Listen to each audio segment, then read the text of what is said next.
তিরমিজিতে এবং মুসনাদে আহমদ ইবনে হাম্বলে হাদিসটা এসেছে। হাদিসের বর্ণনাকারী সাইয়েদনা ওমর ফারুক, তিনি বলেন আমরা বিশ্বনবীর পাশে বসে আছি, হঠাৎ দেখি মৌমাছির ভনভন ভনভন শব্দ, ডানে বায়ে আমরা মৌমাছি খুঁজতে লাগলাম, কিন্তু খুঁজে দেখি কোনো মৌমাছি নাই। সুবহানাল্লাহ পড়েন।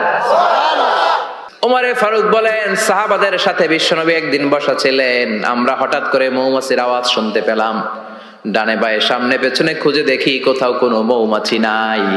আমার আর বুঝতে দেরি হলো না, তাহলে এটা মৌমাছি না, বিশ্বনবীর উপরে কোরআনের আয়াত নাজিল করছে কে? বিশ্বনবীর কাছে 7টা প্রক্রিয়ায় কোরআনের আয়াত নাজিল হতো। আমরা এই যে একটা কিতাবের ভেতরে কোরআন পেয়ে গেছি, কি সুন্দর 30 পারা, বিশ্বনবীর কাছে কি আল্লাহ তাআলা এইভাবে একটা কোরআন হাতে তুলে দিছিল? কথা কর। 23 বছরের লম্বা ডিউরেশনে, 23 বছরের লম্বা সময়ে নাজমান নাজমান ইয়ানি কালিলান কালিলান, অল্প অল্প করে হাসবা হাওয়াইজিল বাশার, মানব জাতির প্রয়োজন অনুসারে কোনদিন 1 আয়াত, কোনদিন 10 আয়াত, কোনদিন 5 আয়াত, এভাবে করে করে 23 বছরের লম্বা জিন্দেগিতে আল্লাহ পুরো কোরআনটা বিশ্বনবীর উপর নাজিল করেছে। বিশ্বনবীর কাছে এই যে কোরআন নাজিল হতো, এগুলোর অনেকগুলো প্রক্রিয়া আছে। সহিহ হাদিসে এসেছে অনেকগুলো প্রক্রিয়া পাওয়া যায়।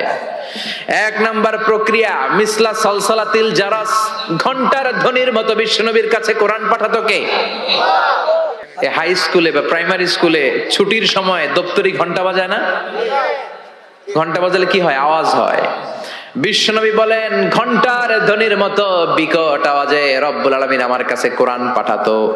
এই পদ্ধতিতে বিশ্বনবীর কাছে যখন কোরআন আসতো, প্রচন্ড শীতের রাতে বিশ্বনবী ঘামতে ঘামতে হয়রান হয়ে যেতেন। সুবহানাল্লাহ, কি মজার কোরআন আমরা পাইছি, খুলি আর পড়ি। বিশ্বনবী এই কোরআনকে রিসিভ করতে কত কষ্ট করেছেন। শীতের রাতে, কনকনে শীতের রাতে এই কোরআনকে রিসিভ করতে যে উনি ঘেমে একাকার হয়ে যেতেন। এই হলো একটা প্রক্রিয়া, ঘন্টার মতো কোরআন আসতো। 2 নাম্বার প্রক্রিয়া মিন ওয়ারাইল হিজাব, পর্দার অন্তরাল থেকে আল্লাহ নিজেই কোরআন পাঠিয়ে দিতেন। বিশ্বনবী আল্লাহরে সরাসরি দেখে নাই। মেরাজের রাতে যখন আল্লাহর দিদারের জন্য গিয়েছিলেন, কথা শুনেছেন কিন্তু দেখে নাই। দুনিয়ার বুকে থেকে আল্লাহরে দেখা যাবে? জান্নাতে না ঢুকে আল্লাহরে দেখা যাবে নাকি? কথা বলেন। আল্লাহর সৌন্দর্য দেখার মতো কোয়ালিটি আমাদের আছে? আল্লাহর চেয়ে সুন্দর কেউ আছে?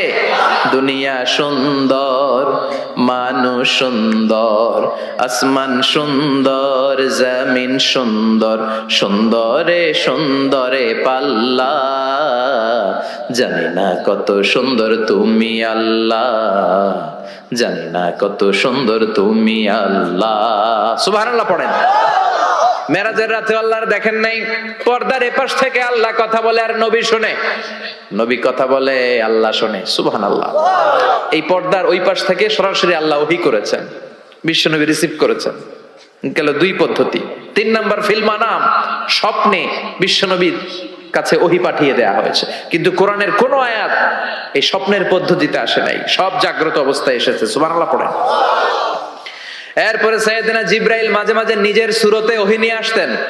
2 বার বিশ্বনবী সাইয়েদনা জিব্রাইলকে নিজের সূরাতে দেখেছিলেন। 1 দেখেছিলেন হেরা গুহায়, 2 দেখেছিলেন সিদরাতুল মুনতাহায়। সাইয়েদনা জিব্রাইলের সূরাতে যখন সাইয়েদনা জিব্রাইল কোরআন নিয়ে আসতেন, তখনও বিশ্বনবী ভয় পেয়ে যেত। আল্লাহু আকবার। এরপরে আরেকটা পদ্ধতি হচ্ছে বিসূরাতিন নাস ইয়াতামাসসালু লাহু আল মালাকু রাজুলান। সাইয়েদনা জিব্রাইল ওনার নিজের সূরাতে আসতো না, মানুষের সূরাতে আসতো। বিশ্বনবী বলতেন এইভাবে কোরআন আসলে আমার রিসিভ করতে খুব আরাম লাগতো, কারণ মানুষ দেখা যাইতেছে, মানুষ কয় আর মানুষ শুনে, রিসিভ করতে বড় মজা। চিল্লায় এখন সুবহানাল্লাহ। এরপরে আরেকটা পদ্ধতি হচ্ছে মিসলা দাওয়িয়া সাউতিন নাহাল, মৌমাছির গুনগুন শব্দের মতো চারদিকে ভনভন ভনভন গুনগুন গুনগুন শব্দ শোনা যায়, আসলে গুনগুন না, কোরআন নাজিল করে কে? সাইয়েদনা ওমর ফারুক বললেন হঠাৎ আমরা ভনভন শব্দ দেখতে পেলাম, তাকিয়ে দেখি কোনো মৌমাছি নাই। হঠাৎ দেখলাম বিশ্বনবী আমাদের দিক থেকে চেহারাটা ঘুরিয়ে কাবার দিকে করলেন। হঠাৎ কিছুক্ষণ বিশ্বনবী একা একা মনোযোগী হয়ে কি যেন নিলেন, তারপরে আবার আমাদের দিকে মুচকি হেসে বললেন, ও সাহাবীরা শোনো, এইমাত্র কোরআনের 10টা আয়াত আল্লাহ আমার উপর নাজিল করেছে। আরে 10টা আয়াতের মধ্যে রব্বুল আলামিন মুমিনদের 7টা গুণাবলীর বর্ণনা দিয়েছে। কোন মুমিন যদি এই 7টা গুণ নিজের মধ্যে ধারণ করতে পারে, রব্বুল আলামিন ওই ব্যক্তিকে জান্নাতের মালিক বানায়া দিবে। আল্লাহু আকবার।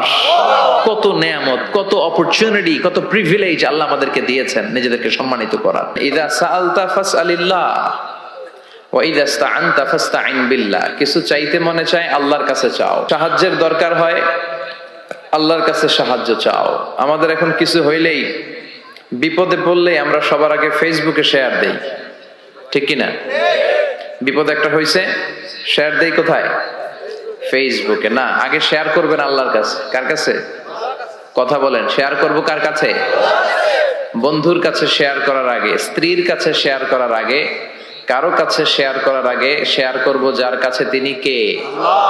কারণ তিনিই পারেন আপনাকে বিপদ মুক্ত করতে। তিনি ছাড়া পৃথিবীর কোনো শক্তি আপনার কোনো উপকারও করতে পারে না, কোনো ক্ষতিও করতে পারে। এজন্য বিষ্ণু বলতেন ইদা সাআলতা ফাসআলিল্লাহ, যখন চাইতে মনে চায় আল্লাহর কাছে চাও। যখন সাহায্যের দরকার হয় আল্লাহর কাছে সাহায্য চাও। বিশ্বনবী নিজেও বিপদে পড়লে সাহায্য চাইতেন কার কাছে? আল্লাহর ওয়ালিরা বিপদে পড়লে সাহায্য চায় কার কাছে? তো আমরাও চাবো কার কাছে? এমনকি বিশ্বনবীর কাছেও সাহায্য চাওয়া যাবে না। বিশ্বনবীর মাকবারার সামনে আমরা মসজিদ নববীতে যখন সালাত পড়ে ওনার কবরের সামনে দাঁড়িয়ে যখন সালাম দেই, তখন বিশ্বনবীর কাছে কিছু চাওয়া যায় না। আল মাইয়িতু ফিল কবর কাল গরীকু ফিল বাহর। সাঁতার না জানা ব্যক্তি সাগরে পড়লে যেরকম অসহায়, মানুষ মরে গেলে এরকম অসহায়। সে আপনারে কিছু করতে পারে না। আপনি বরং তাকে দোয়া করে তার রুহে আপনি সওয়াব পৌঁছে দিয়ে আসবেন, তার জন্য ক্ষমা চাইবেন, ইস্তেগফার করবেন, কিন্তু তার কাছে কিছু চাওয়া যাবে? দয়াল বাবা আপনার দয়া করতে পারে না, দয়া করতে পারে কে? এজন্য জীবনের যে কোনো মুহূর্তে, যে কোনো পরিস্থিতিতে, সিচুয়েশনেই আমরা থাকি না কেন, আমরা সাহায্য চাইবে একজনের কাছে, চিল্লায় বলতে হবে তিনি কে।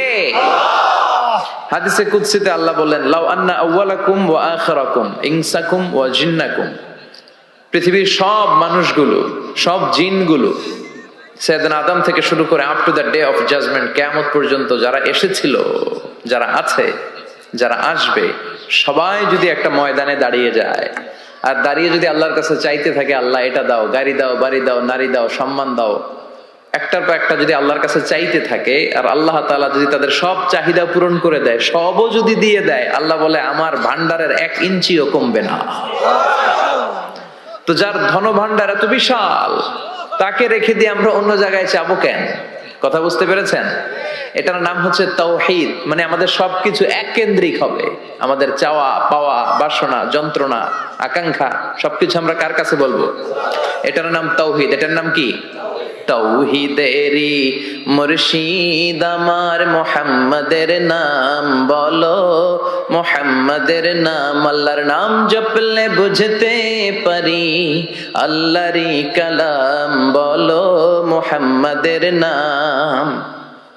ওই নামেরই রশি ধরে যাই আল্লাহর পথে, ওই নামেরই ভেলায় চড়ে ভাসি নূরের স্রোতে, ওই নামের বাতি জেলে দেখি আরশের মুকাম বলো, মুহাম্মাদের নাম। তাওহীদেরই মুর্শিদ আমার মুহাম্মাদের নাম বলো, মুহাম্মাদের নাম। চিল্লায় পড়েন আল্লাহু আকবার। তো এর নাম হচ্ছে তাওহীদ। তাওহীদ মানে হচ্ছে এক আল্লাহয় বিশ্বাসী হওয়া, ওয়াননেস অফ গড। আমাদের স্রষ্টা একজন। চিল্লায় বলতে হবে কয়জন? আরো জোরে বলেন কয়জন? খ্রিস্টানরা বলে ওদের স্রষ্টা 3 জন। কয়জন? এটাকে আরবিতে বলে তাসলিফ, ইংরেজিতে বলে ট্রিনিটি, বাংলায় বলে ত্রিত্ববাদ। খ্রিস্টানরা 3 খোদায় বিশ্বাসী, আর আমরা কয় খোদায় বিশ্বাসী? 1 খোদায়। খ্রিস্টানরা বলে আল্লাহ হচ্ছে একজন প্রভু, ঈসা আলাইহিস সালাম হচ্ছে দ্য সন অফ গড, আল্লাহর ছেলে। নাউজুবিল্লাহ পড়েন। আবার জিবরাইল আলাইহিস সালামকেও আরেক খোদা মানে, তারা ওনাকে বলে দ্য হোলি স্পিরিট। কিন্তু আমরা বলি কুল হু আল্লাহু আল্লাহুস লাম ইয়ালিদ ওয়া লাম ইয়াকুল লাহু কুফুয়ান আহাদ। আমরা বলি আল্লাহ এক, অদ্বিতীয়, তিনি অমুখাপেক্ষী। গোটা বিশ্বের সবাই বিপদে পড়লে চায় কার কাছে? আল্লাহ চায় কার কাছে? হ্যাঁ, আল্লাহ কারো কাছে চায় না। এটাই হচ্ছে স্রষ্টা আর সৃষ্টির পার্থক্য। আমরা বিপদে পড়লে আল্লাহর কাছে চাই, আল্লাহ কারো কাছে চায়? আমাদের প্রয়োজন পূরণে আমরা আল্লাহর কাছে ঠেকা, আল্লাহ কি কারো কাছে ঠেকা? এজন্য আল্লাহ বললেন তোমরা সব ফকির। আমরা কি? রব্বুল আলামিন বলেন ইয়া আইয়ুহান নাসু আনতুমুল ফুকারাউ ইলাল্লাহ ওয়াল্লাহু হুয়াল গনিয়ুল হামিদ। ও দুনিয়ার মানুষেরা শোনো, তোমরা হলা ফকির, তোমাদের প্রয়োজনে আমার কাছে চাও, কিন্তু আমি আল্লাহ কারো কাছে চাই না। আমরা সবাই ফকির। আমরা কি? তাহলে ধনী কে? চিল্লায় বলেন ধনী কে? উনি কারো কাছে হাত পাততে হয় না, সবাই ওনার কাছে হাত পাতে। এজন্য আমরা ফকির, উনি হচ্ছেন ধনী। এজন্য সব বিপদে আপদে ওই ধনী আল্লাহর কাছে, অমুখাপেক্ষী আল্লাহর কাছে চাইতে রাজি আছেন তো?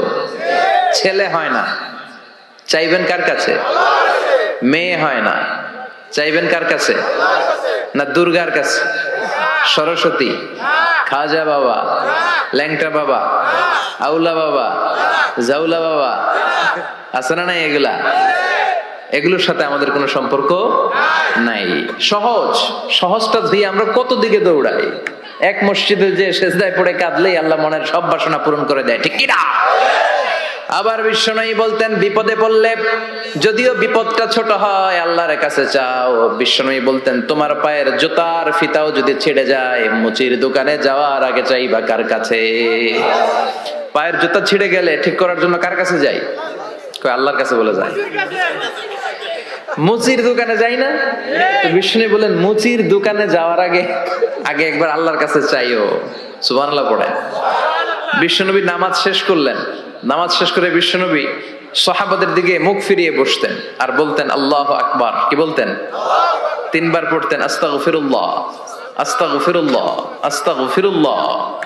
তারপর তিনি অনেক আজকার পড়তেন, আজকারুস সাবাহ ওয়াল মাসা। সকাল সন্ধ্যার এই জিকিরগুলো পড়ে উনি ওনার জিহ্বাটারে সিক্ত করে রাখতেন। আমাদের সময়ই হয় না, আমরা নামাজের পরে আল্লাহুম্মা আমিন, ইয়া আরহামার রাহিমিন, সব শেষ। কোন তাসবিহ তাহলিল নাই, জিকির আজকার নাই। বিষ্ণুনবী এটা করতেন না, তাসবিহ পড়তেন। তো বিষ্ণুনবী প্রায় দেখতেন এক সাহাবী সালাম ফিরানোর পরে দেয় দৌড়। বিষ্ণুনবী একদিন বলে এই বসো, দৌড়াও কেন? কাজ আছে। বিষ্ণুনবী বললেন আরে তাসবিহ পড়ে, এটা বড় কাজ। সাহাবী বলে ইয়া রাসূলুল্লাহ আমি আল্লাহর কাছে কি চাবো? আমার তো চাওয়ার কিছু নাই। বিষ্ণুনবী বললেন লবণ চাও, লবণ, নুন চাও, এটা নুন। লবণটাও আল্লাহর কাছে চাইতে বলেছে। সুবহানাল্লাহ পড়বেন না? এজন্য বিপদে আপদে কার কাছে যাব? ছেলে হয় না, কে দিবে? মেয়ে নাই, কে দিবে? ছেলে মেয়ে দুইটাই লাগবে, কে দিবে? আবার দেখেন কাউরে আল্লাহ ছেলেও দেয় না, মেয়েও দেয় না, আছে না নাই? তাহলে দেওয়ার মালিক কিন্তু একজন। চিৎকার করে বলতে হবে তিনি কে? শুধু মুমিনদের নামে সূরা দিলেন না, মুমিনদের নামে তো দিলেনই, আবার কাফিরদের নামেও দিলেন। সুবহানাল্লাহ। আবার মুমিন আর কাফেরের মাঝখানে আর একটা দল আছে, মুমিনও না কাফেরও না। মুমিনও না কাফেরও না, এদের ভিতরে এক বাইরে আর এক, এদেরকে চিনা বড় দায়। এরা সব সময় দোদুল্যমান, এরা এদিকেও আছে ওদিকেও আছে। যেই দিকে বৃষ্টি ওই দিকে ছাতা ধরে।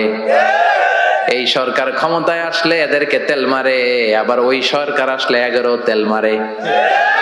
এখন অবশ্য এত সুযোগ নাই, এখন আমগো সরকার একটা।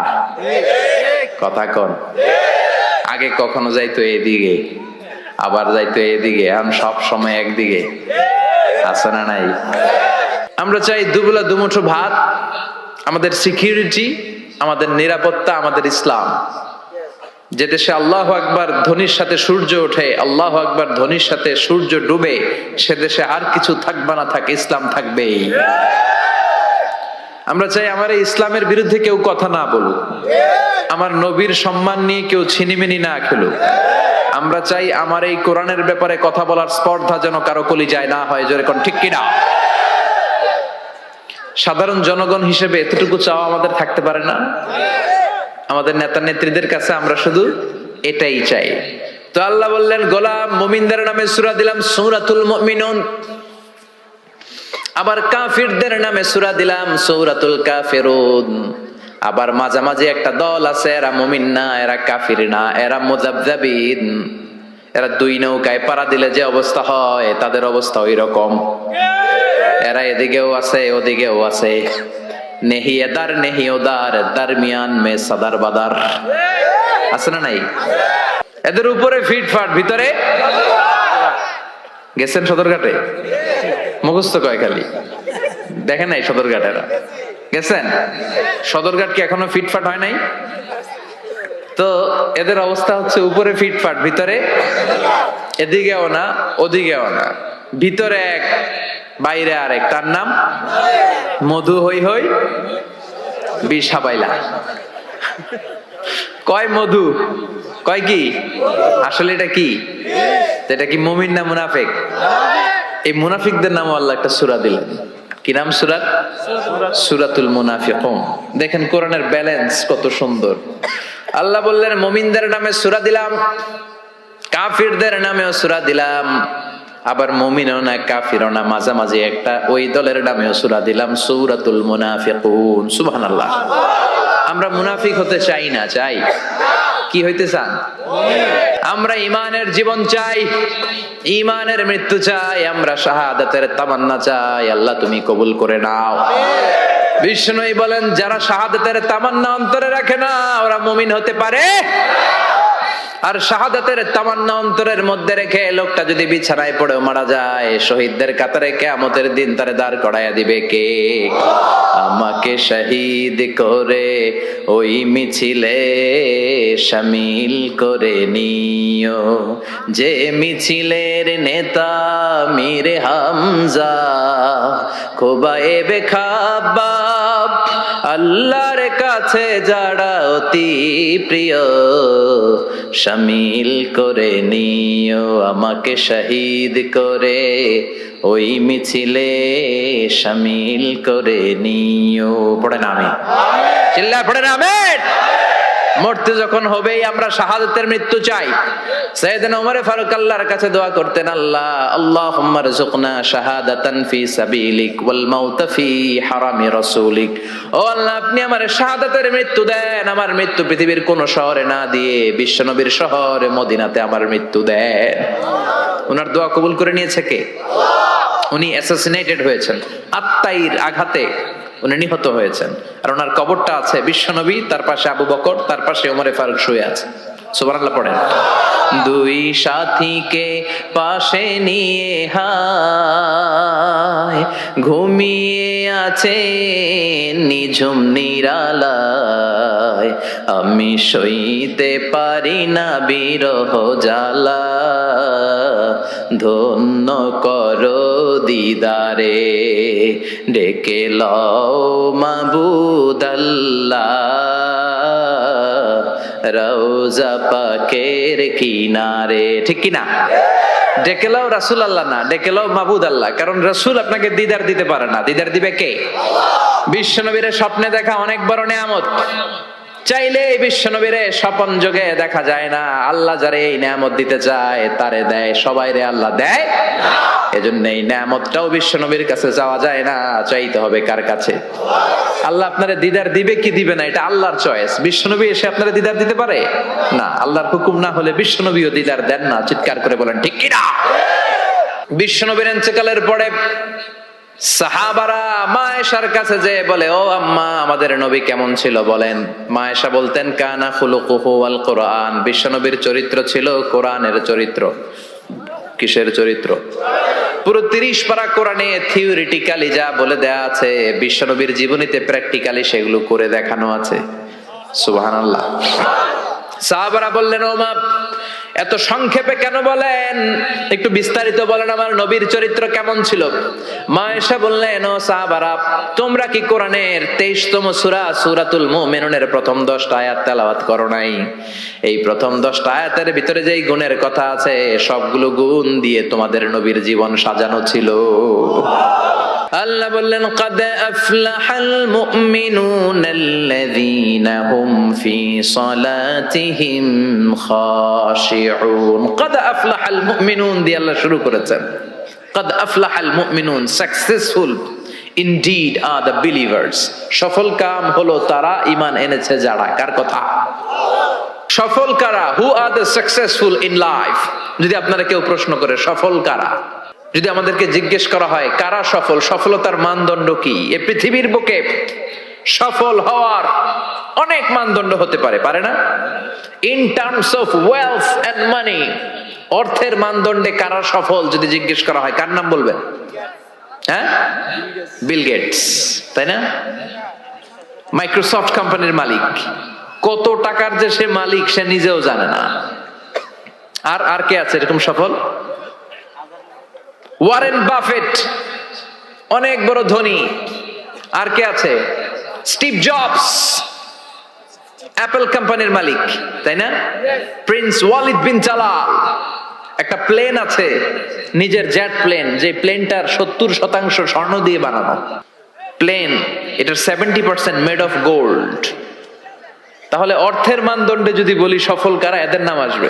ক্ষমতার মানদণ্ডে সবচেয়ে বড় ক্ষমতাশীল। এরপরে আর কে আছে? Vladimir Putin, president of Russia. এরপরে নরেন্দ্র মোদী, চীনের, ওটার নাম কি? চীনের আগে ছিল হু জিনতাও, কি নাম? ওয়াং ফুয়াং সোয়াং জোয়াং খোয়াং, এগুলো বললে ওদের নাম হয়ে যায়। তোর নাম হচ্ছে হু জিনতাও। এখন আরেকটা কি যেন জি জিং, এরকম একজন আসছে। হ্যাঁ, জি জিং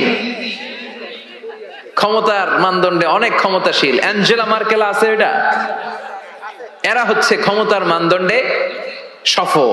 তাহলে অর্থের মানদণ্ডে একদল সফল, ক্ষমতার মানদণ্ডে আরেক দল সফল। এবার যদি বলি in terms of name and fame, ক্ষমতা নয়, অর্থ নয়, জনপ্রিয়তা বললেই চিনে। মেসি আছে না নাই? ওই সব চিনে, মুখস্থ। নাম কি? মাসিনা বেটা, মেসি। নেইমার আপনিও জানেন, সর্বনাশ, কিয়ামতের আলামত, হুজুরও জানে। কি নাম? নেইমার। আর কি আছে এরকম? রোনাল্ডো। আর কি আছে? এক নামে চিনে, গোটা বিশ্ব চিনে। বাংলাদেশের জনপ্রিয়তার বিচারে যদি বলি, এক নামে শেখ হাসিনা, সবাই চিনে। হ্যাঁ, খালেদা জিয়া এক নামে চিনে, মাশরাফি বিন মুর্তজা এক নামে চিনে। এখন আর একটা আছে হিরো আলম, আছে না নাই?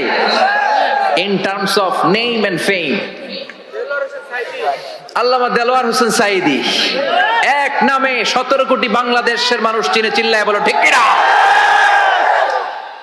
এটা হচ্ছে in terms of name and fame, খ্যাতি, যশ, জনপ্রিয়তা। তার মানে দুনিয়ার বুকে অর্থের মানদণ্ডে কিছু লোক সফল, আবার ক্ষমতার মানদণ্ডে কিছু লোক দুনিয়ার বুকে সফল, আবার জনপ্রিয়তার মানদণ্ডে কিছু নাম বললেই সবাই চিনে। অমিতাভ বচ্চন, শাহরুখ খান, আমির খান, সালমান খান, খয়ার খান, আছে না নাই? তো অর্থের মানদণ্ডে কেউ সেরা সফল, ক্ষমতার মানদণ্ডে কেউ সফল, জনপ্রিয়তার মানদণ্ডে সফল। আল্লাহ বলে আমার কাছে এগুলো মানদণ্ড না। আল্লাহ বলে ক্ষমতা আমার কাছে মানদণ্ড না সফল হওয়ার, অর্থ আমার কাছে সফলতার মানদণ্ড না, জনপ্রিয়তাও আমার কাছে সফলতার মানদণ্ড না। আমার কাছে সফলতার মানদণ্ড হলো ঈমান। আল্লাহর কাছে সফলতার মানদণ্ড কি? দুনিয়াতে আপনার টাকা আছে, ক্ষমতা আছে, আপনি বের হলে সামনে গাড়ি, পেছনে গাড়ি, সামনে পুলিশ, পেছনে পুলিশ, সামনে বডিগার্ড, পেছনে বডিগার্ড, কিন্তু আল্লাহর কাছে এই ক্ষমতার 4 আনা দাম নাও থাকতে পারে। চিল্লা এখন ঠিক কিনা?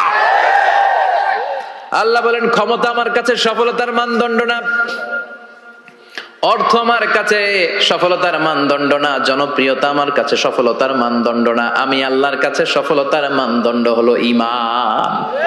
আল্লাহর কাছে সফলতার মানদণ্ড কি? ঈমান যদি না থাকে তার কোনো দাম in the day of judgement আল্লাহর কাছে আছে? চিল্লায় বলেন আছে। সেজন্য আল্লাহ বললেন ক্বাদ আফলাহাল মুমিনুনাল্লাযীনা হুম ফি সালাতিহিম খাশিউন। এই দুনিয়া এবং আখিরাতে সফল হয়েছে তারা, আল্লাহর উপর ঈমান এনেছে যারা। ঠিক কিনা?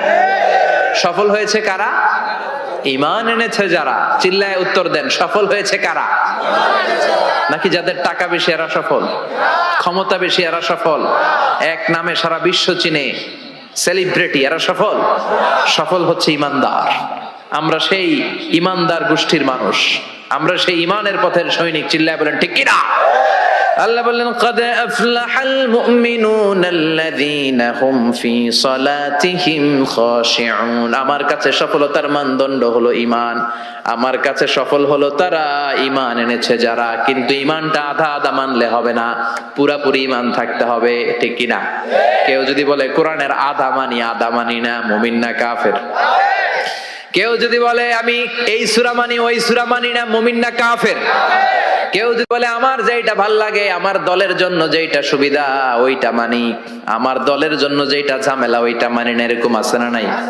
মিষ্টি খাওয়ার সুন্নত মানে, মায়ের খাওয়া যে সুন্নত মানে না, আছে না নাই?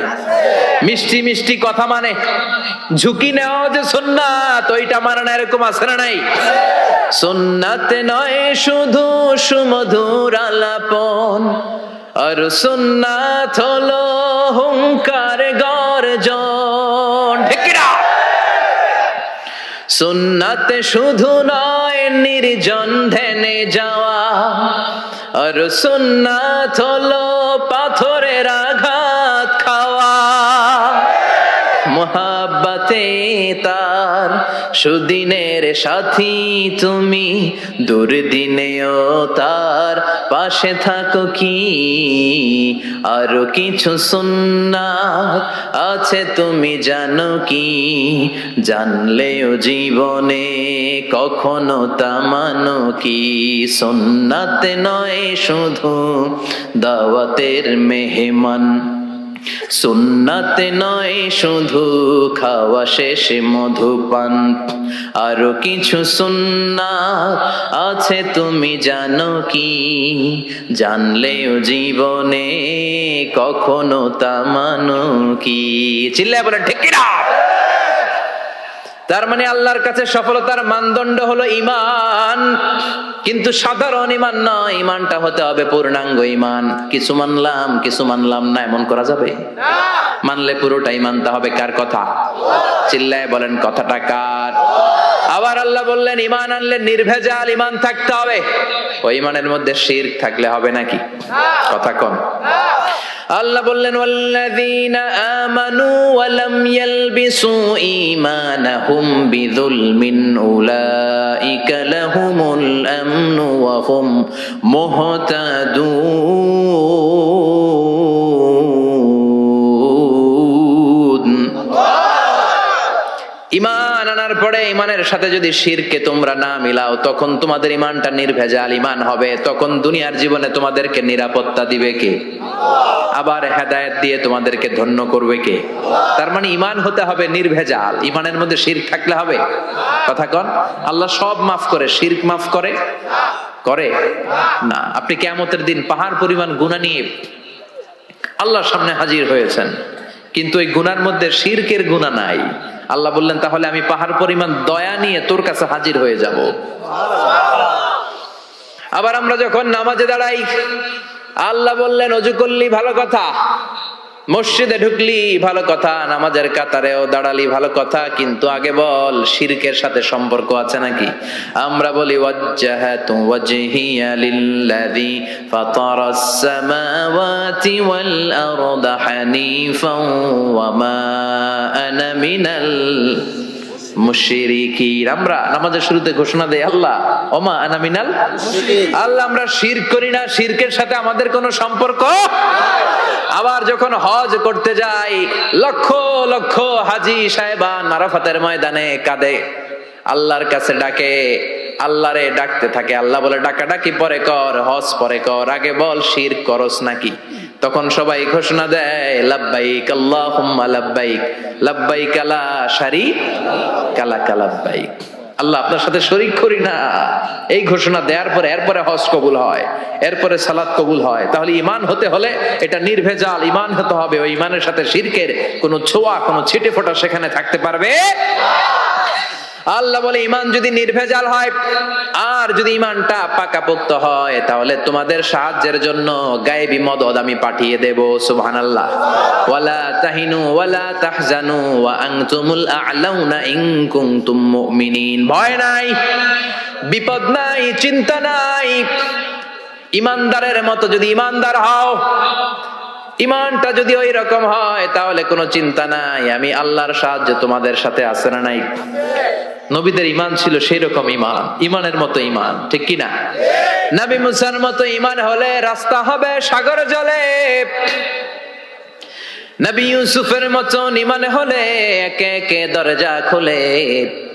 নবী ইব্রাহিমের মতো ইমান যদি আজও থাকে বিদ্যমান, অগ্নিকুণ্ডে দেখতে পাবে খুবসুরত এক ফুল বাগান। সুবহানাল্লাহ পড়েন। এজন্য ইমানের মতো ইমান হলে সাহায্য পাঠাবে কে? আল্লাহ বললেন ওয়ালা তাহিনু ওয়ালা তাহজানু ওয়া আনতুমুল আ'লাউনা ইন কুনতুম মুমিনিন। ভয় পেও না, চিন্তা করো না, আল্লাহর সাহায্য আছে না নাই?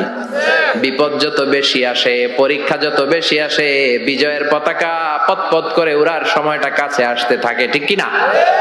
আকাশে যখন ঘুটঘুটে বেশি অন্ধকার দেখা যায়, প্রচন্ড অন্ধকারে যখন আকাশ একেবারে ছেয়ে যায়, রাত্রি যখন গভীর হয়ে যায়, সুবহে সাদিকের আলো আসার সময়টা কাছে আসতে থাকে, ঠিক কিনা? গর্ভবতী নারীর পেটের প্রসব বেদনা যত বেড়ে যায়, নতুন মেহমান দুনিয়াতে আসার সময় ঘনাতে থাকে, তেমনি ইমানদারের উপর আযাব গজব অত্যাচার যত বাড়তে থাকে, ইসলামের বিজয়ের সময়টাও কাছে আসতে থাকে। এজন্য ইমান হতে হবে ইমানদারের মতো, ইমান হতে হবে পাক্কা ইমান। চিল্লায় বলেন ঠিক কিনা? সে আল্লাহ বললেন قد أفلح المؤمنون الذين هم في صلاتهم خاشعون. Successful indeed are the believers. সফল হলো তারা ঈমান এনেছে যারা। কার কথা? চিল্লায় বলেন। জিমায় পড়ছেন? কষ্ট হচ্ছে? সফল হলো তারা ঈমান এনেছে যারা।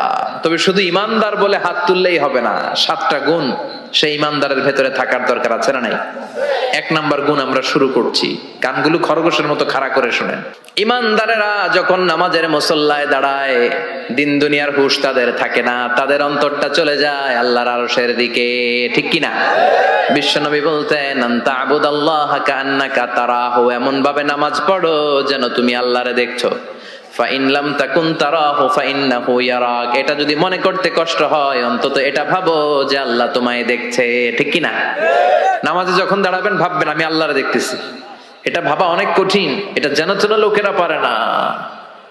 যদি না পারেন তাহলে অন্তত এটা ভাবেন যে আল্লাহ আপনারে দেখতেছে, আল্লাহ ইজ ওয়াচিং মি, আল্লাহ আমাকে দেখছে। তো আমি আল্লাহরে দেখতেছি আর আল্লাহ আমারে দেখতেছে। সুফিরা এটারে 2টা ক্লাস করছে, একটার নাম দিছে মুশাহাদা আর একটার নাম দিছে মুরাকাবা। মুশাহাদা মানে আমি নিজে দেখি, আর মুরাকাবা মানে আমি দেখি না, আমারে দেখে কে? কেউ যেটা দেখে না দেখে কে? কেউ যেটা শোনে না শোনে কে? আল্লাহ আপনারে দেখতেছে। নামাজের মুসল্লা এই চিন্তাটা করলে খুশু খুদু বাড়ায় দিবে কে? খুশু মানে ভয়। কার ভয়? কথা বলেন। যাদের হৃদয়ে আছে আল্লাহর ভয়, তারা কবু পথ ভুলে যায় না। আল্লাহর প্রেম ছাড়া এই দুনিয়ায় কারো কাছে কোনো কিছু চায় না। রাতের আধারে যারা সেজদাতে রয়, দু চোখের শ্রুতে নদী যেন বয়। রাতের আধারে যারা সেজদাতে রয়, দু চোখের শ্রুতে নদী যেন বয়।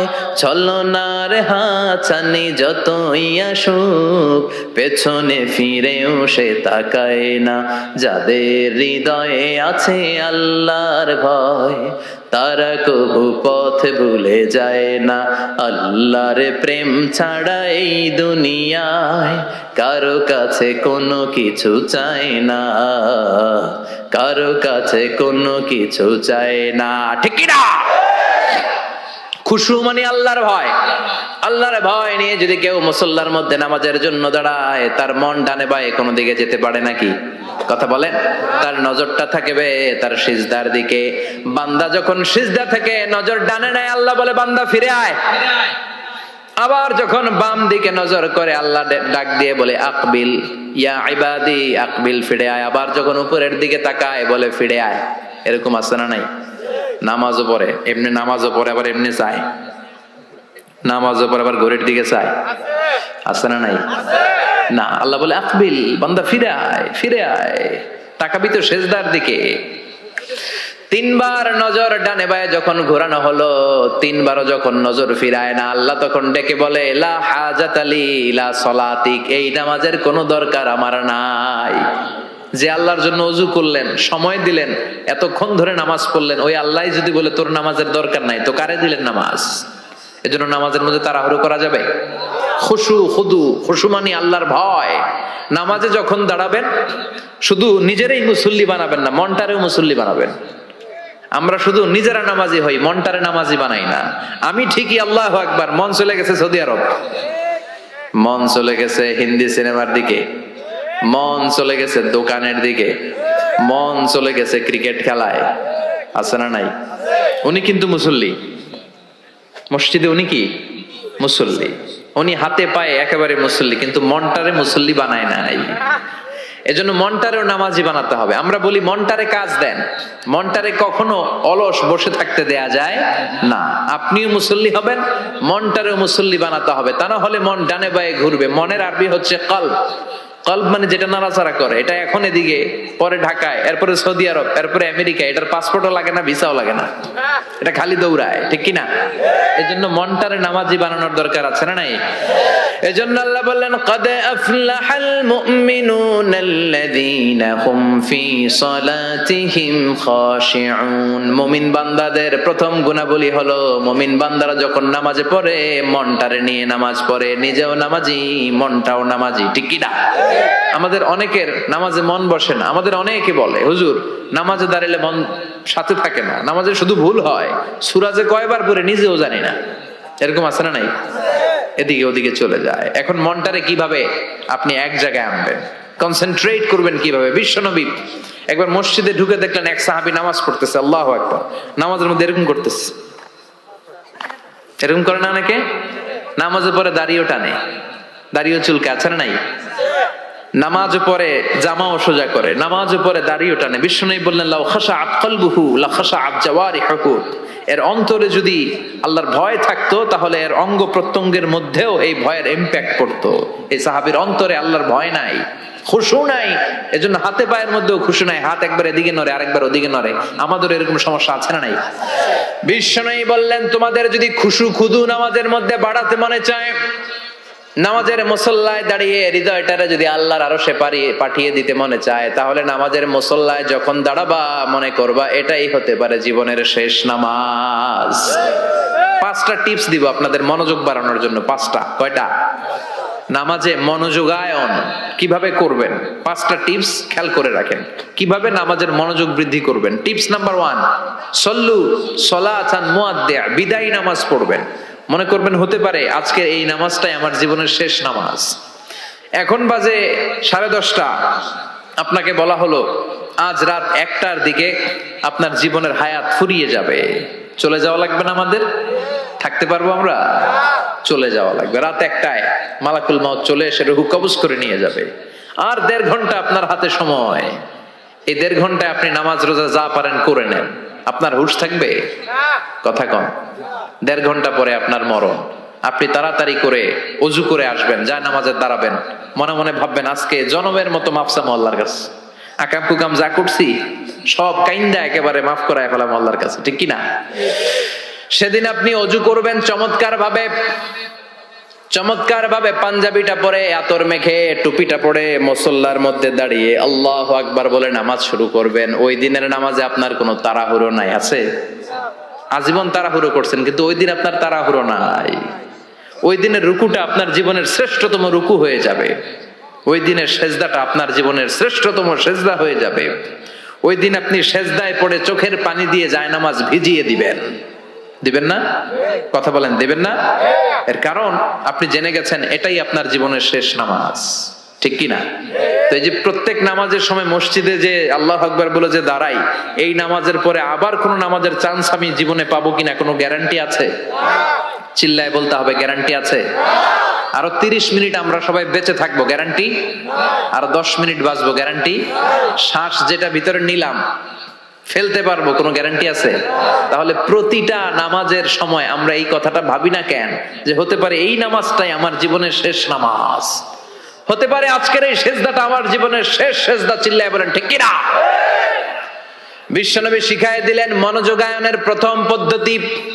নামাজে মনোযোগ থাকে না, মনোযোগ যদি বাড়াতে চাও ভাবো এটাই হতে পারে জীবনের শেষ নামাজ। সল্লু সালাতান মুআদ্দে, পারফর্ম দ্য সালাহ as if this is your last and final prayer. এমন ভাবে নামাজ পড়ো মনে করো এটাই হতে পারে জীবনের শেষ নামাজ। আজকে থেকে প্রত্যেকবার আল্লাহু আকবার বলার সময় এটা ভাবতে পারবো না আমরা, যে হতে পারে এই নামাজটা আমার শেষ নামাজ। এই চিন্তাটা মাথার মধ্যে রাখার দরকার আছে না নাই? সাইয়েদনা আলী রাদিয়াল্লাহু তাআলা আনহু, উনি যখন নামাজে দাঁড়াতেন দিন দুনিয়ার হুঁশ থাকতো না। উনার পায়ের মধ্যে জিহাদের ময়দানে তীর ঢুকেছে, তীর বের করতে গেলেই চিৎকার মারে, কাউরে তীর ধরতে দেয় না। বিশ্বনবী বললেন, বেলাল আকিমিস সালাহ, নামাজের একামত দাও। নামাজ শুরু করার আগে এক সাহাবীরে বললেন, নামাজের মাঝখান দিয়ে যে তুমি আলীর পা থেকে টেনে তীর বের করবে, কারণ আমি জানি আমার মেয়ের জামাই আলী যখন নামাজের যায়, নামাজে দাঁড়ায়, দিন দুনিয়ার কোনো হুঁশ আলীর আর থাকে না। একামত হলো আল্লাহু আকবার, আল্লাহু আকবার। বিশ্বনবী নামাজ শুরু করলেন, রুকু দিলেন, সিজদা দিলেন। দ্বিতীয় রাকাতের জন্য যখন দাঁড়ালেন, বিশ্বনবীর কথা মতো এই সাহাবী যে কাতারের মাঝখানে সাইয়েদনা আলীর পা থেকে গায়ে যত জোর ছিল টান মেরে তীর বের করেছে, ফিনকে দিয়ে রক্ত বের হয়েছে। সাইয়েদনা আলী মুহূর্তের জন্য টের পায় নাই। নামাজ শেষ, সালাম ফিরালেন, তাকিয়ে দেখে পায়ে তীর নাই, চারদিকে শুধু রক্তের বন্যা। বিশ্বনবী বললেন, ও আলী চিন্তা করো না, আমার কথা মতো এক সাহাবী তোমার পা থেকে তীর বের করেছে। আমি জানি যখন তুমি নামাজের মুসল্লায় দাঁড়িয়ে যাও তোমার মনটা দুনিয়ায় থাকে না, তোমার মনটা আল্লাহর আরশের দিকে চলে যায়। তোমার নামাজের মধ্যে খুশু খুদু এত বেড়ে যায়, আখিরাতের কথা এত তোমার স্মরণ হয়ে যায়, নামাজের মধ্যে তোমার পায়ের তীর টেনে বের করেছে, এক সেকেন্ডের জন্যও তুমি টের পাও নাই রে আলী। সুবহানাল্লাহ। উনি মনে করতেন এটাই জীবনের শেষ নামাজ। সাহাবারা যখন মরুভূমিতে নামাজ পড়তে দাঁড়াতেন, আকাশের পাখিগুলো এসে সাহাবাদের মাথার মধ্যে বসে যেত। মরুভূমির পাখিগুলো মনে করতে এগুলো খেজুর গাছ, পাখিগুলো মনে করতে এগুলো খেজুর গাছ, কারণ সাহাবারা নড়ে না, চড়ে না, ডানে বায়ে তাকায় না। খেজুর গাছ যেমনি ঠায় দাঁড়িয়ে থাকে, সাহাবারাও ঠায় দাঁড়িয়ে থেকে নামাজ পড়তেন। চিল্লায় কোন আল্লাহু আকবার। তাহলে মনোযোগ বৃদ্ধির এক নাম্বার পদ্ধতি, মুসল্লায় যখন দাঁড়াবো ভাববো এটাই আমার জীবনের শেষ নামাজ, এরপরে হয়তো নামাজের সুযোগ নাও পেতে পারি, ঠিক কিনা? 2 নাম্বার পদ্ধতি হলো নামাজের মধ্যে আহকাম এবং আরকান গুলো ধীরস্থির ভাবে আদায় করতে হবে, তাড়াহুড়ো নামাজের মধ্যে করা যাবে না। আমাদের হানাফি মাযহাবে তা'দিলুল আরকান এটা ওয়াজিব। রুকুনগুলো আদায় করার সময় ধীরস্থির ভাবে আদায় করা এটা হানাফি মাযহাবে কি ওয়াজিব। চিল্লায় বলেন এটা কি ওয়াজিব। তরক করলে কি করতে হয়? হ্যাঁ, সহু সেজদা দিতে হয়। কিন্তু অন্যান্য মাযহাবে এটা ফরজ, এটা বাদ দিলে আপনার নামাজই হবে না, তাড়াহুড়ো করলে নামাজই হবে না। বিশ্বনবী দেখলেন মসজিদে নববীতে এক সাহাবী নামাজ পড়ে, নামাজ শেষে নবীর কাছে আসলে বিশ্বনবী বললেন, সল্লি ফাইন্নাকা লাম তুসল্লি, নামাজ পড়ো কারণ তোমার নামাজ হয় নাই। সাহাবী আবার বললেন, আবার আসলেন, বিশ্বনবী বললেন, সল্লি ফাইন্নাকা লাম তুসল্লি, নামাজ পড়ো তোমার নামাজ হয় নাই। সাহাবী আবার নামাজ পড়ে আবার নবীর কাছে আসলেন, বিশ্বনবী বললেন, সল্লি ফাইন্নাকা লাম তুসল্লি, নামাজ পড়ো নামাজ হয় নাই। এবার সাহাবী এসে বলে, ও নবী 3 বার পড়লাম, নামাজ আমার হয় না, এর চেয়ে ভালো নামাজ আমি পড়তে জানি না। বিশ্বনবী বললেন, তাহলে আসো আমি শিখায় দেই, যখন নামাজে দাঁড়াবা ধীরস্থির ভাবে দাঁড়াবা, রুকুতে যখন যাবা পিঠটারে টান টান করে সোজা করে দিবা। বিশ্বনবী যখন রুকু দিতেন বিশ্বনবীর পিঠটা একেবারে স্ট্রেট ফরওয়ার্ড। সাহাবারা বলতেন বিশ্বনবীর রুকু দেওয়া পিঠের উপরে যদি পানি ভর্তি একটা গ্লাস রেখে দেওয়া হয়, পানিগুলা কাঁপবে না, গ্লাসটাও পড়বে না। সুবহানাল্লাহ। তার মানে বিশ্বনবীর রুকুর পিঠটা কেমন ছিল? Straight forward. বিশ্বনবী বলেন, রুকু থেকে দাঁড়াবা ধীরস্থির ভাবে দাঁড়াও, আবার সেজদায় গেলে ধীরস্থির ভাবে যাও। আমাদের দেশে অনেকে রুকু থেকে কোন রকম মাথাটা তুলে আবার সেজদায় দৌড় মারে। 2 সেজদার মাঝখানে ধীরস্থির ভাবে বসা হচ্ছে ওয়াজিব। অনেকে এক সেজদা থেকে কোন রকম মাথাটা একটু উপরের দিকে উঠিয়ে আরেক সেজদায় মুরগির মতো ঠোকর মারে, এরকম তো এদিকে নাই না? আবার অনেকে ইমাম সাহেবের আগে দৌড় মারে, আছে না নাই? ইমাম সাহেব সামি আল্লাহু লিমান হামিদা বলে দাঁড়াইছে, ওনার আর সহ্য হয় না, উনি আগে সেজদা দিবে, কিন্তু ইমামের আগেও যাইতে পারে না, মাঝখানে যাই হ্যাং হয়ে থাকে, আছে না নাই? মোবাইল মাঝে মাঝে হ্যাং হয় না, মানে সামনেও যায় না পিছনেও যায় না, তো ওনারাও ইমামের আগে সেজদায় যাবে, তো ইমাম যাইতে পারে না, উনিও যেতে পারে না, মাঝ অবস্থায় যায় কি হয়? হ্যাং। হ্যাং হইবেন আপনারা? হ্যাং হওয়া যাবে না। তাহলে মনোযোগ বাড়ানোর 2 নাম্বার পদ্ধতি হচ্ছে কি করবেন? ধীরস্থির ভাবে। There is no rushing in salah, there is no hastiness in salah. নামাজের মধ্যে কোনো তাড়াহুড়ো নাই, তাড়াহুড়ো করলে এটা নামাজ হয় না। এমনকি নামাজের দিকে বিশ্বনবী তাড়াহুড়ো করে যেতেও নিষেধ করেছেন। ইদা উকিমাতিস সালাহ, নামাজ যখন শুরু হয়ে যাবে ধীরস্থির ভাবে যাবেন, তাড়াহুড়ো করে যাওয়া যাবে না। 3 নাম্বার পদ্ধতি, জামাতে পড়বেন, তাহলে মনোযোগ বাড়ায় দিবে কে? বিশ্বনবী বলেন সালাতুল জামাআত আফদলু সালাতাল ফারদি বি27 দারাজা। একা একা নামাজ পড়লে যতটুকু সওয়াব হয়, জামাতে নামাজ পড়লে 27 গুণ বেশি সওয়াব হয়। জামাতে পড়ার দরকার আছে না নাই? জামাতে পড়লে আর মনোযোগ এদিক সেদিক যায় না, সবাই আল্লাহু আকবার, আমি আল্লাহু আকবার, সবাই আসসালামু আলাইকুম ওয়া রাহমাতুল্লাহ, আমি আসসালামু আলাইকুম ওয়া রাহমাতুল্লাহ, মন আমার এদিক সেদিক যাওয়ার সুযোগ আছে কম, ঠিক কি না?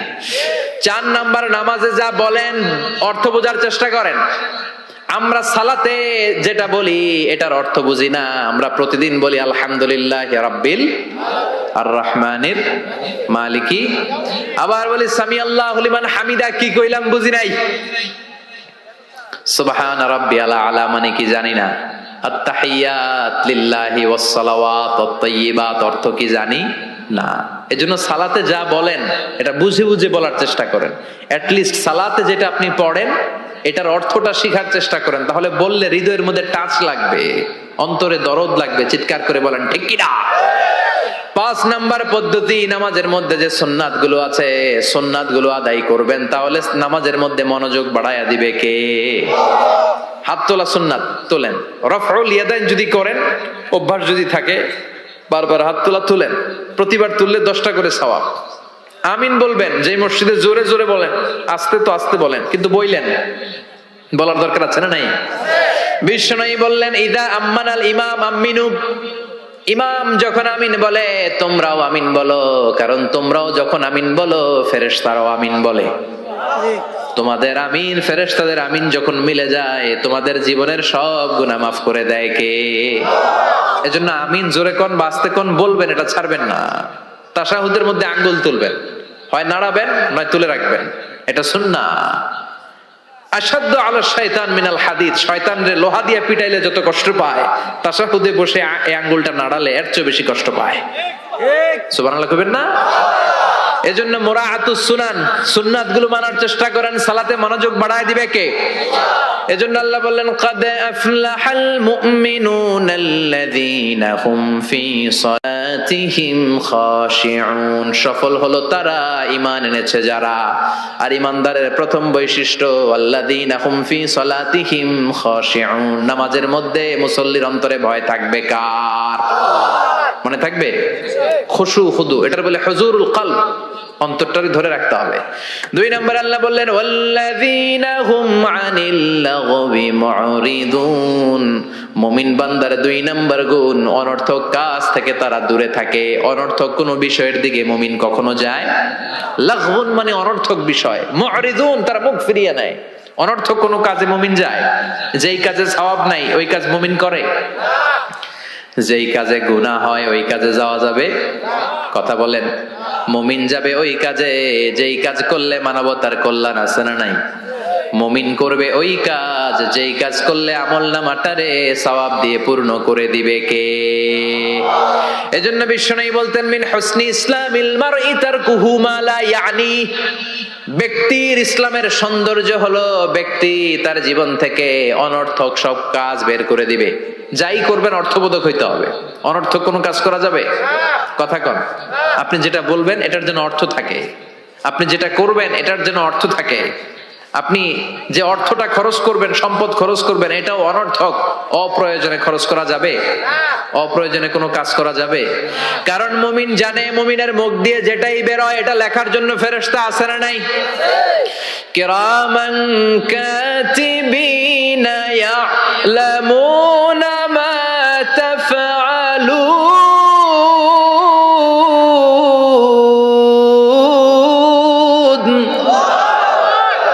যাই করি ভালো হোক কিংবা মন্দ হোক লিখে রাখার জন্য কিরামান কাতিবিন আছে না নাই?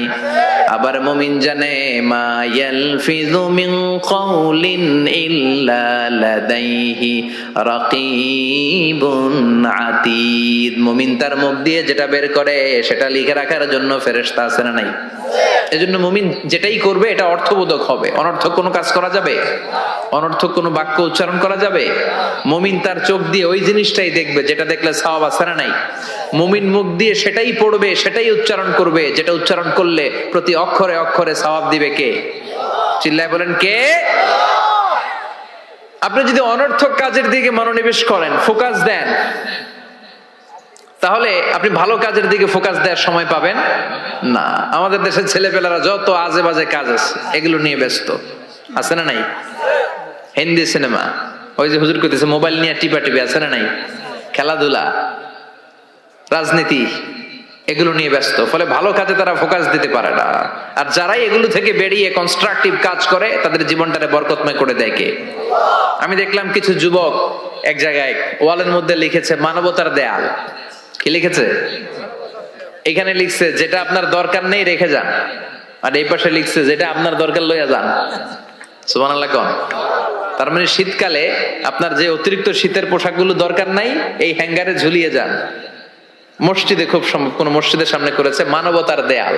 এই দেয়ালের এই পাশে অনেকগুলো হ্যাঙ্গার দেওয়া, তারা বলেছে যে এই শীতের পোশাকগুলো আপনার দরকার নেই দিয়ে যান, আর যাদের শীতের কাপড় নাই তারা এখান থেকে নিয়ে যান। এই যে তার চিন্তা, এটা হচ্ছে ইনোভেটিভ চিন্তা।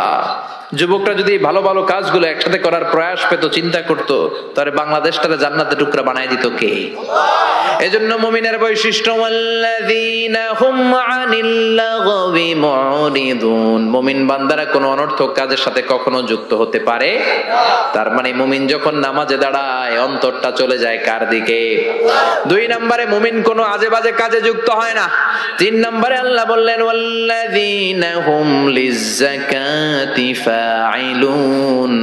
মুমিন বান্দাকে যদি আল্লাহ সম্পদের মালিক বানিয়ে দেয়, আল্লাহর এই সম্পদ থেকে গরিবদেরকে মুমিনরা দান করে। কি করে? এটার নাম হলো যাকাত। এটার নাম কি? জোরে কোন?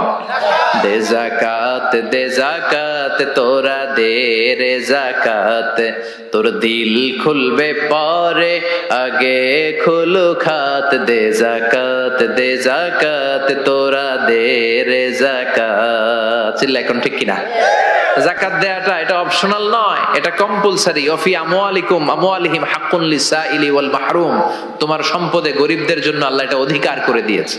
যিনি যাকাত দেয় তার জন্য দেয়া ফরজ, আর যিনি যাকাত নেয়, যাকাত নেয়া কি তার জন্য ফরজ? কথা কন।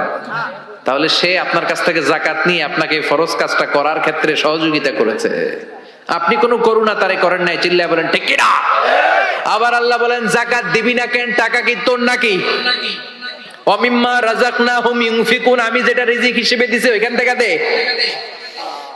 সম্পদের মালিক আমি বানিয়েছি, অর্থ সম্পদ আমি আল্লাহ দিয়েছি, আবার আমি আল্লাহ আদেশ করেছি দেওয়ার জন্য। ঠিক কিনা? ইসলাম চায় না রাস্তার এক পাশে 5 তলা আরেক পাশে গাছতলা। ইসলাম চায় সম্পদের সমানভাবে তারল্য। যাকাত এটা ফরজ, দিয়ে দাও, তা না হলে কঠিন আযাবের সুসংবাদ দিচ্ছে কে? চিল্লায় বলেন কে?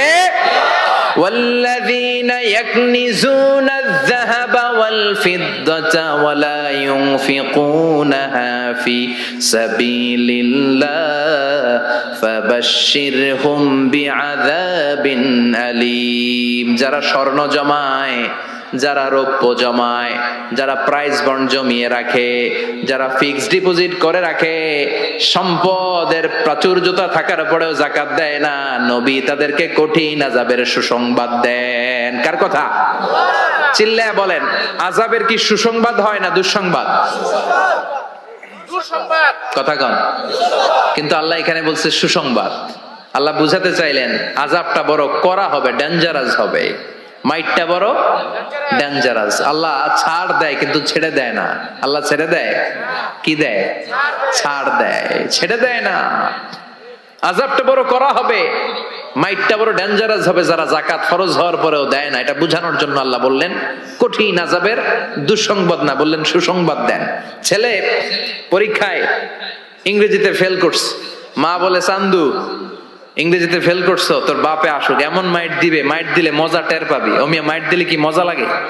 কি লাগে? ব্যথা লাগে। তো মজার কথা বললেন কেন? মাইটটা যে করা হবে, মাইটটা কি হবে? করা হবে। এজন্য যাকাত ফরজ হওয়ার পরে যারা যাকাত দেয় না তাদের জন্য করা মাইর আল্লাহর কাছে আছে না নাই? চিল্লায় বলেন। অনেকে দেখবেন যাকাতের শাড়ি দেয়, যাকাতের লুঙ্গি দেয়। যাকাতের শাড়ি বলতে কোন শাড়ি আছে? কথা কন। এমন শাড়ি, এমন পাতলা শাড়ি একবার ধুইলে দ্বিতীয়বার আর পরা যায় না।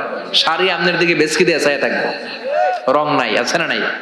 আবার এই শাড়ির লুঙ্গি গুলো নেওয়ার জন্য যারা লাইন ধরে ঢুকে এরাও পদপৃষ্ট হয়ে মারা যায়, আছে না নাই? কিছু ভিডিও ক্লিপসে আমরা দেখলাম যে হাজার হাজার মানুষ এই পাতলা বাজারের সবচাইতে নিম্নমানের সুতা দিয়ে বানানো যাকাতের শাড়ি নেয়ার জন্য এসেছে, ধাক্কা ধাক্কি আর ভিড়ে পদপৃষ্ট হয়ে অনেকগুলো মহিলা মারা গিয়েছে। কিয়ামতের দিন এই যাকাত নামের এই কলঙ্ক সাজানোর জন্য যে এই আয়োজন করেছিল তাকে আল্লাহর সুপ্রিম কোর্টের কাঠগড়ায় জবাবদিহিতা করতে হবে। চিল্লায় বলেন ঠিক কিনা? যাকাত এটা ছেলে খেলা না, এটা পুতুল খেলা না। এটা যেমন মনে চায় কিছু টাকা পয়সা মানুষের হাতে হাতে 200 করে দিলাম, এইটা না। একজনকে এমন ভাবে যাকাত দাও যেন ওই টাকা দিয়ে তার কর্মসংস্থান হয়, ওই টাকা দিয়ে যেন রুজি রোজগার করে কিছু খেতে পারে, ঠিক কিনা? বুঝতে পেরেছেন? যাকাতের টাকা এমন না 10 টাকা করে আমি 500 জন ফকিরে দিয়ে দিলাম, এটা নয়। একজনের একটা সিএনজি কিনে দেন, তাহলে সিএনজি চালায়া সে তার ফ্যামিলিকে ভরণ পোষণ দিতে পারবে, আর কোথাও যে হাত পাতা লাগবে না। একটা গাভী কিনে দেন, গাভীর দুধ বিক্রি করে ওর জীবন চলে যাবে, ঠিক কিনা? একটা টঙের দোকান, চায়ের দোকান করে দেন, ঝালমুড়ির দোকান বানায় দেন, ওইটা বিক্রি করে করে ওর জীবন চলে যাবে, সুন্দর চলবে, ফ্যামিলিটা চলবে, আর কোথাও যে তার হাত পাতা লাগবে। এটা হচ্ছে যাকাত দেওয়ার পদ্ধতি। আল্লাহ আমাদেরকে বোঝার তৌফিক দাও। চিল্লায় পড়েন আমিন। এরপর আল্লাহ বললেন ওয়াল্লাযীনা হুম লিফুরুজিহিম হাফিযুন। মুমিন বান্দার 4 নম্বর গুণ, তারা তাদের লজ্জাস্থানের হেফাজত করে, তাদের প্রাইভেটকে তারা হেফাজত করে। লজ্জাস্থানের হেফাজত, যুবকদের ওয়াজ। বিশ্বনবী বলেন মাইয়াদমান লি মা বাইনা লিহিয়াইহি ওয়া মা বাইনা রিজলাইহি আদমান লাহুল জান্নাহ। আমার কোন উম্মত তার 2 চোয়ালের মাঝখানে যা আছে, মানে জিহ্বা, এই জিহ্বার 2 পায়ের মাঝখানে যা আছে তার প্রাইভেট, তার লজ্জাস্থানের গ্যারান্টি যদি আমারে দেয় যে এই 2টা অঙ্গের কোনো পাপ গুনাহ সে করবে না, আমি তাকে জান্নাতের গ্যারান্টি দেই। সুবহানাল্লাহ। বাড়িতে যায় বললেন। এজন্য আল্লাহ বললেন যুবকেরা খবরদার, নজরকে নিচের দিকে করো। কুল লিল মুমিনিনা ইয়াগুদ্দু মিন আবসারিহিম ওয়া ইয়াহফাযু ফুরুজাহুম। আল্লাহ বললেন ও যুবক, নজরটারে নিচের দিকে নামাও, কারণ নজরটা বড় ভয়ঙ্কর। আন-নাযার সাহমুন মাসমুম মিন সিহামি ইবলিস। এই নজর হচ্ছে শয়তানের বিষ মাখানো তীরবানের মধ্য থেকে ভয়ঙ্কর একটা তীরবান। এই তীর দিয়ে শয়তান যুবক যুবতীদেরকে কাবু করে ফেলে, ঠিক কিনা? প্রথমে নজর, হুট করে কেউ পাপ কাজ করে না, আগে নজর, তারপরে স্পর্শ, তারপরে পাপ কাজ, আছে না নাই? এজন্য নজরের হেফাজত করতে বলেছে কে? আল্লাহ বললেন ওয়াল্লাযীনা হুম লিফুরুজিহিম হাফিযুন। মুমিন বান্দার 4 নাম্বার গুণাবলী হলো মুমিন বান্দারা তাদের লজ্জাস্থানের হেফাজত করে, তারা তাদের নজরকে হেফাজত করে। বিশ্বনবী নিজের মেয়ের জামাতা আলীরে বললেন ও আলী, নজরকে বাঁচাও। ভুল করে নজর যদি একবার কোন নারীর চেহারার দিকে পড়ে যায় রে আলী, দ্বিতীয়বার দিও না। একবার ক্ষমা, দ্বিতীয়বার গুনাহ, ঠিক কিনা? এজন্য নজর হেফাজতের দরকার, আছে না নাই? কয়টা গেল? 4টা। এরপর আল্লাহ বললেন ওয়াল্লাযীনা হুম লিআমানাতিহিম ওয়া আহাদিহিম রাউন। মুমিন বান্দার 5 নাম্বার গুণাবলী হলো মুমিন বান্দারা আমানতের খেয়ানত করে না, করে আমানতের হেফাজত করে, আর প্রতিশ্রুতি দিলে প্রতিশ্রুতি রাখে। আমানত, ট্রাস্টওয়ার্দিনেস। বিশ্বনবীর নাম ছিল আল আমিন, আস-সাদিক, আল আমিন। মক্কায় বিশ্বনবীর চাইতে বিশ্বস্ত কেউ ছিল? চিল্লায় বলেন। সবাই এসে বিশ্বনবীর কাছে আমানত রেখে যেত। দল করতো আবু জাহেলের, দল করে কার? আমানত রাখে কার কাছে? সুবহানাল্লাহ কইবেন না? লোকজন যখন তায়েফে বেড়াতে যেত, দামি দামি জিনিস এনে বিশ্বনবীরে বলতো, আব্দুল্লাহর বেটা মুহাম্মদ, এই দামি জিনিসটা তোমার কাছে রাখলাম, রাখো। বিশ্বনবী বলতেন, দল করো আবু জাহিল্লার কাছে রাখো। তারা বলতো আবু জাহেলের কাছে রাখা যাবে না, কারণ আবু জাহিল্লাই ডাকাত, খাইয়া ফেলাইবো। কথা কন, খাইয়া ফেলে না? ব্রিজ ভেঙে গেলে দেখা যায় যে রড নাই, আছে কি? তার মানে লোহা গেছে কই, রড কই? এক একটার পেটের ভিতরে আল্লাহ 10টা করে পাকস্থলী দিস। কথা কন, 10টা পাকস্থলী না হইলে লোহা হজম করা যায়? কথা বলেন। সিমেন্ট খায় ফেলায়, টিন খায়, টিন আছে না নাই? পারলে পুরা দেশটা খায়া ফেলায়। ওই যে কয় শেয়ার বাজার খায়া ফেলায়, আছে না নাই? হলমার্ক খায়া ফেলায়, দেশটারে খায়া ফেলায়, আছে না নাই? আমানতের খেয়ানত করা যাবে না। ইন্নাল্লাহা ইয়া'মুরুকুম আন তুআদ্দুল আমানাতি ইলা আহলিহা। আল্লাহ অর্ডার করেছেন আমানতের হকদার যে হাতে পৌঁছে দাও। কার কথা? আল্লাহ। আমানতের যে খেয়ানত করে বিশ্বনবী তারে বলেছেন মুনাফিক। মুনাফিকের কয়েকটা আলামত বলেছেন বিশ্বনবী। আয়াতুল মুনাফিকি সালাস, ইযা হাদ্দাসা কাযাবা, মুনাফিক যখন কথা বলে মিথ্যা বলে। ওয়া ইযা ওয়াআদা আখলাফা, ওয়াদা দিলে খেলাফ করে। ওয়া ইযা তুমিনা খানা, আমানত রাখলে আমানতের খেয়ানত করে। ঠিক কি না? আমানত এটা ব্যাপক বিষয়। এই যে আপনার সুস্বাস্থ্য, এটা আপনার কাছে আমানত। আপনার চেহারা সুন্দর, এটা আমানত। আপনার স্ত্রী, আপনার সন্তান আপনার কাছে আমানত। আপনি সমাজে খুব ফেমাস, এটা আপনার কাছে আমানত। যাকে আল্লাহ যেই দায়িত্ব দিয়েছে ওইটা আল্লাহ তার কাছে আমানত রেখেছে। ঠিক কিনা? ইমাম সাহেব, মসজিদের সবকিছু আপনার কাছে আমানত। চেয়ারম্যান সাহেব আপনার কাছে, এই ইউনিয়ন পরিষদের সবকিছু আমানত। মেম্বার সাহেব আপনারও আমানত। আবার যিনি মেম্বার অফ দা পার্লামেন্ট, এই নির্বাচনী এলাকা পুরোটাই আপনার কাছে আমানত। চিল্লায় কোন ঠিক কিনা? যিনি মন্ত্রী, পুরো মন্ত্রণালয় আপনার কাছে আমানত। 47 সদস্যের বিশাল বহর নিয়ে মন্ত্রণালয় করা হলো, তাদের কাছে বাংলাদেশটা আমানত। ও প্রধানমন্ত্রী, আপনার কাছে আমার লাল সবুজের পতাকাটা আমানত। সেনাবাহিনীর কাছে দেশের ভূখণ্ড রক্ষা করা আমানত। ঠিক কিনা? মেম্বার অফ দা পার্লামেন্ট, আপনার নির্বাচনী এলাকায় যদি ইয়াবার আসর জমে, ওই ইয়াবার আসর যদি আপনি ভেঙে না দেন, আপনার নির্বাচনী এলাকায় যদি টেন্ডারবাজি হয়, আপনার নির্বাচনী এলাকায় যদি চাঁদাবাজি হয়, আপনার নির্বাচনী এলাকায় যদি যৌতুকের জন্য কোনো মায়ের গায়ে হাত দেয়া হয়, কিয়ামতের দিন আল্লাহ আপনারে ছাড়বে না। ঠিক কি না? এই সমাজটা রক্ষা করা তোমার আমানত। আপনার এলাকায় যদি কেউ ধর্ষিতা হয়, কিয়ামতের দিন এটার বিচার আছে না নাই? দুনিয়ার বুকে বিচার নাই, কিন্তু আখিরাতে বিচার আছে না নাই? এক একজন জনপ্রতিনিধির কাঁধে যে কত বড় আমানত। শীতের রাতে, কনকনে শীতের রাতে বাস স্ট্যান্ডে, রিক্সা স্ট্যান্ডে, সিএনজি স্ট্যান্ডে কম্বল নাই, কাঁথা নাই, লোকগুলো ঘুমায়। এদের গায়ে কাঁথা দিয়ে দেওয়া আপনার দায়িত্ব। চিল্লায় কোন ঠিক কিনা? পথ শিশুগুলোরে সেবা করা আপনার দায়িত্ব। সুবিধা বঞ্চিত মানুষগুলোরে ভাতা দেওয়া আপনার দায়িত্ব। আপনার এরিয়ার মধ্যে যা কাম কুকাম হয়, এগুলো সব আপনার উপর আমানত ছিল। চিল্লায় কোন ঠিক কিনা? এটা ব্যাপক বিষয়। মুমিনের কাজ হচ্ছে আমানতের খেয়ানত করে না। যার যে দায়িত্ব, সে আমানতকে পূর্ণ করে দেয়। সে আমানতের খেয়ানত করে না, আমানতের হেফাজত করে।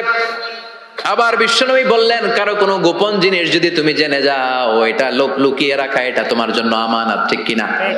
অন্যের আসরার, গোপন জিনিস যদি আপনি প্রচার করার দায়িত্ব নেন, আপনার গোমর ফাঁস করে দেওয়ার দায়িত্ব নিবে কে? এজন্য আল্লাহ বললেন, ওয়াল্লাযীনা হুম লিআমানাতিহিম ওয়া আহদিহিম রাউন। মুমিন বান্দার 5 নাম্বার গুণ, মুমিন বান্দার আমানতের খেয়ানত করে না। 6 নাম্বার গুণ হলো আহদিহিম রাউন, মুমিন বান্দারা প্রতিশ্রুতি দিলে প্রতিশ্রুতি নষ্ট করে না। আহাদ মানে প্রমিস। ইন্নাল আহদা কানা মাসউলা, কি কি ওয়াদা আপনি দিবেন, কথা দিবেন, এই কথাগুলো রেখেছেন কিনা জিজ্ঞেস করবে কে? আমরা মাইক পেলে কথা দেওয়ার সময় হাজার কথা দেই, এইটা দিব, ওইটা দিব, ব্লাউজ দিব, মোবাইল দিব, আছে না নাই? কথা কন। টাকা দেব, চাকরি দেব, ভাতা দেব, দেশের চেহারা পাল্টায় দেব, আছে না নাই? পরে সময় মতো সব ভুলে যায়, ডিগবাজি মারে, এরকম আছে না নাই? আপনি যেটা দিয়েছেন কথা, কিয়ামতের দিন সেই কথাটা রেখেছেন কিনা, in the day of judgement আপনারা জিজ্ঞেস করবে কে? চিল্লায় বলেন কে? সব শেষে আল্লাহ বললেন, ওয়াল্লাযীনা হুম আলা সালাওয়াতিহিম ইউহাফিযুন। মুমিন বান্দার 7 নাম্বার গুণ, তারা সবকিছু নষ্ট হতে দিতে রাজি, কিন্তু তাদের সালাত নষ্ট হতে দিতে রাজি না। ঠিক কি না? যে কোনো পরিস্থিতিতে মুমিন নামাজ পড়ে। ওযুর পানি নাই, মুমিন কি করে? তায়াম্মুম করে। সফরের মধ্যে সময় নাই, মুমিন কসর করে। ঠিক কি না? দাঁড়িয়ে পড়তে পারে না, মুমিন বসে পড়ে। বসে পড়ে না, মুমিন শুয়ে পড়ে। মুমিন কখনো থেমে থাকে না। আপনি প্লেনে আছেন তখন নামাজ পড়েন, জাহাজের মধ্যে আছেন তখন নামাজ পড়েন, জমিনে আছেন তখনও পড়েন। গোটা বিশ্বের সব মানুষের জন্য এই জমিনটারে নামাজের জায়গা বানিয়ে দিয়েছে কে? মুমিন সব কামাই দেয়, নামাজ কামাই দেয় না। এজন্য 7 নম্বরে বললেন, ওয়াল্লাযীনা হুম আলা সালাওয়াতিহিম ইউহাফিযুন। মুমিন বান্দার বৈশিষ্ট্য হচ্ছে তারা সালাত কামাই দেয় না। হাফিজু আলা সালাওয়াত ওয়াস সালাতিল বুসতা। নামাজগুলো সংরক্ষণ করো। কিয়ামতের দিন নামাজের হিসাব আগে নেবে কে? আউয়ালু মা ইউহাসাবু বিহিল আবদু ইয়াউমাল কিয়ামাতি আস-সালাহ। কিয়ামতের দিন সর্বপ্রথম হিসাব হবে নামাজের হিসাব। নামাজের হিসাব যদি সহজ হয়ে যায়, পুরো আমলনামাটারে সহজ করে দিবে কে? আর নামাজের হিসাবে যদি গন্ডগোল লেগে যায়, পুরো আমলনামার মাঝখানে প্যাঁচ লাগাইয়া দিবে কে? এজন্য মুমিন সব সময় নামাজ পড়ে জামাতে। কিভাবে? সালাতে কায়েম করো, সালাতে কায়েম করো, হবে সম্মানী তুমি, হবে জান্নাতি তুমি, হবে সম্মানী তুমি, হবে জান্নাতি তুমি। দিবে কাল হাসরে শীতল ছায়া আরশে আজিম। রাব্বিয়াল আলা, রাব্বিয়াল আযীম, রাব্বিয়াল আলা, রাব্বিয়াল আযীম। ঠিক কি না? নামাজগুলো জামাতে পড়া যাবে?